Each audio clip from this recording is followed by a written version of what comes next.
ನಾನು ಹಾಗೂ CM H D Kumaraswamy ಅಣ್ಣ ತಮ್ಮಂದಿರು ಇದ್ದ ಹಾಗೆ HDK ಭೇಟಿಯಾದಾಗಲೆಲ್ಲ ಅಣ್ಣ ಅಂತ ನನಗೆ ಕರೀತಾರೆ.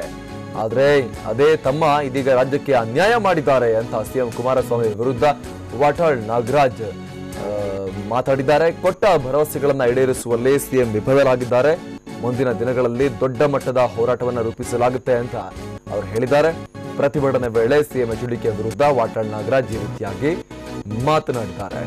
ಆದ್ರೆ ನನಗೆ ಅಣ್ಣ ಅಣ್ಣ ಅಂತ ಕರೀತಾರೆ ಮೀಟ್ ಆದಾಗ, ಆದ್ರೆ ಅದೇ ತಮ್ಮ ಈಗ ನನಗೆ ರಾಜ್ಯಕ್ಕೆ ಅನ್ಯಾಯ ಮಾಡಿದ್ದಾರೆ ಅಂತ ಕುಮಾರಸ್ವಾಮಿ ವಿರುದ್ಧ ವಾಟಾಳ್ ನಾಗರಾಜ್ ಮಾತನಾಡಿರುವಂತದ್ದು, ಹೇಳಿಕೆಯನ್ನ ಕೊಟ್ಟಿರುವಂತದ್ದು. ಪ್ರತಿಭಟನೆ ಮಾಡುವ ವೇಳೆ ವಾಟಾಳ್ ನಾಗರಾಜ್ ಈ ರೀತಿಯಾಗಿ ಕುಮಾರಸ್ವಾಮಿ ವಿರುದ್ಧ ಮಾತನಾಡಿದ್ದಾರೆ. ಫ್ರೀ ಪಾಸ್, ಉಚಿತ ಪಾಸ್ ಕೊಡ್ತಾರೆ ಅಂತ ಹೇಳಿ ತೀರ್ಮಾನ ಮಾಡಿದ್ದಾರೆ. ಇವತ್ತು ಉಚಿತ ಪಾಸ್ ಇಲ್ಲ. ನಾನು ವಿದ್ಯಾರ್ಥಿಗಳಿಗೆ, ಕರ್ನಾಟಕ ರಾಜ್ಯದ ಸಮಗ್ರ ವಿದ್ಯಾರ್ಥಿಗಳಿಗೆ ಇವತ್ತು ನಾನು ಕರೆ ಕೊಡ್ತಾ ಇದ್ದೀನಿ. ನಾನು ನಿಮ್ಮ ಜೊತೆಯಲ್ಲಿ ನಿಲ್ತೀನಿ.